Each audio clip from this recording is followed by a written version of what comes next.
It's really hard to describe how difficult the circumstances are for living out here in Skid Row. There are so many people who are battling mental illness. A lot of people got triggered just by seeing us with our cameras. You're gonna get your killed on Skid Row about that camera. We've seen syringes in the street. We've seen feces in the street. You can smell the lack of sanitation. So not only is this a major homeless crisis, it's a public health crisis and a mental health crisis too.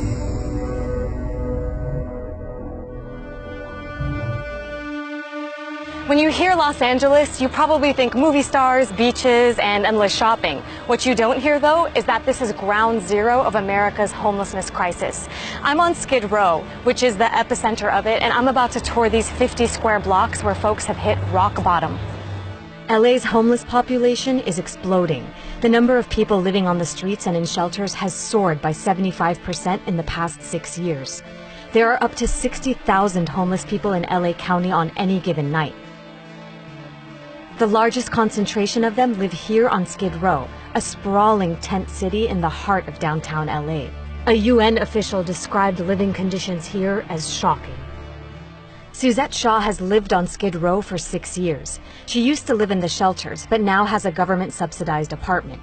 I asked her to take me on a tour of her neighborhood. All of these people in this very condensed population, again, where do you see trash cans?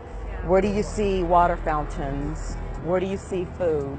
Law enforcement, they don't like the tents up during the day. But then look, we have all of these people like out here on the concrete that are subjected to the heat and the sun and it's really all the hot. other ills of the street. Just a block away, police closed off the street as workers conducted a massive cleanup of the sidewalk. Tell me what we're seeing right now. So this here are the hazmat street cleaning teams that come out and they do street cleaning. And it's periodically done. They have been known at time to confiscate people's belongings from their prescription drugs to sometimes people have like birth certificates and all of that mixed in. But along with that, people are carrying a lot of other personal items that are deemed hazardous, and therefore they end up throwing them away. The street cleaning is done ostensibly to stop the spread of diseases, as living in these encampments poses several human health risks. There are only 9 public toilets for about 2,000 unsheltered homeless people on Skid Row. Most don't have soap, toilet paper, or paper towels. Porta potties used to be here, and they took them out.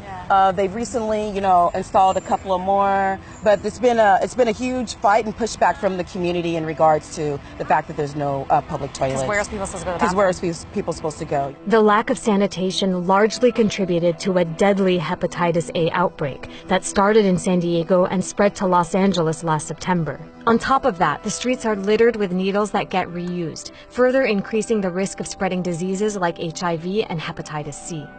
It's estimated that more than half of homeless people in LA County struggle with substance abuse, and about a quarter suffer from mental illness. Life expectancy here is 48 years, compared to the average American, who lives to 78. The homelessness crisis is made worse by a cycle of people going from prison and jail to the streets.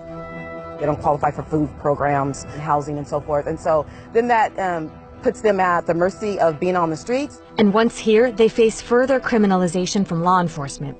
We saw a heavy police presence on Skid Row, and while it's meant to deter violence and crime, residents here feel targeted. Police give tickets for minor things like jaywalking, and when people fail to appear in court, an arrest warrant is issued.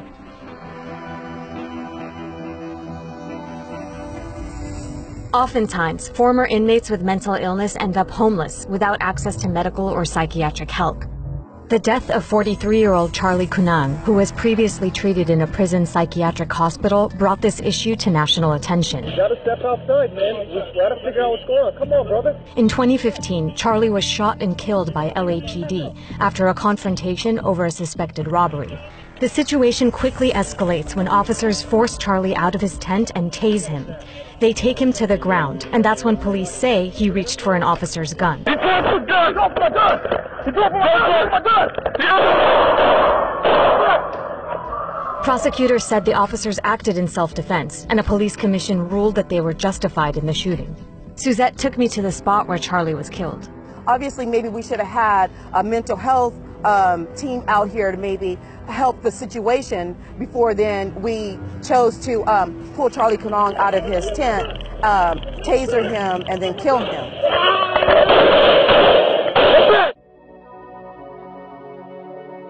Women are a growing population on Skid Row. 9 out of 10 women here have experienced physical or sexual violence in their lifetime. I actually felt preyed upon at times because if you're a woman living out here, then you must be a prostitute. You must be a hoe. Women have to become tough to survive Skid Row, even with each other. The irony of Skid Row is that it exists against a backdrop of glittery downtown LA. The area has rapidly developed and gentrified in the last decade. Trendy cafes, high-end lofts, and upscale restaurants have popped up everywhere, and buildings are being converted into luxury housing. All of this is driving up rent prices and making apartments unaffordable. Adam Murray is the executive director of the Inner City Law Center. He works with people who are homeless on Skid Row and helps them fight evictions and find permanent housing. Why do you think the homeless population is exploding the way it is here? I'd say more than anything else, it's the disconnect between people's incomes and the cost of living in Los Angeles. In the past 15 years, the median rent has gone up by 28% in Los Angeles, and the median renter income has gone down by 8%. So you literally have hundreds of thousands of people every month who are struggling to pay the rent.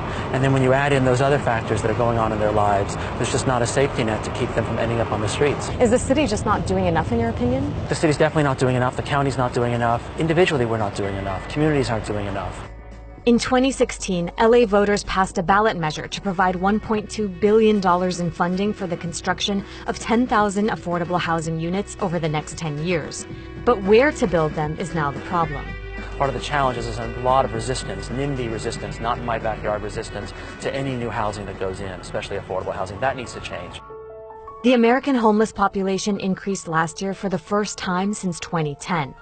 On any given night, about 500,000 people in the U.S. were living on the streets or in shelters.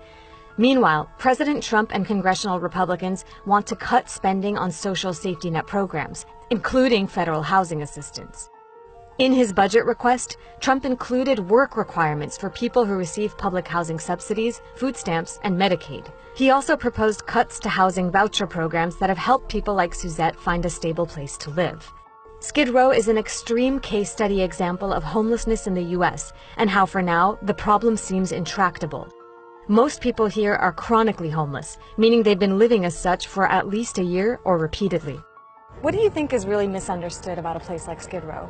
We oftentimes pathologize poor people. We see them as lazy. We see them as not really trying to, we don't see the resolve that it takes to actually sustain out here, to have hope when there is no hope.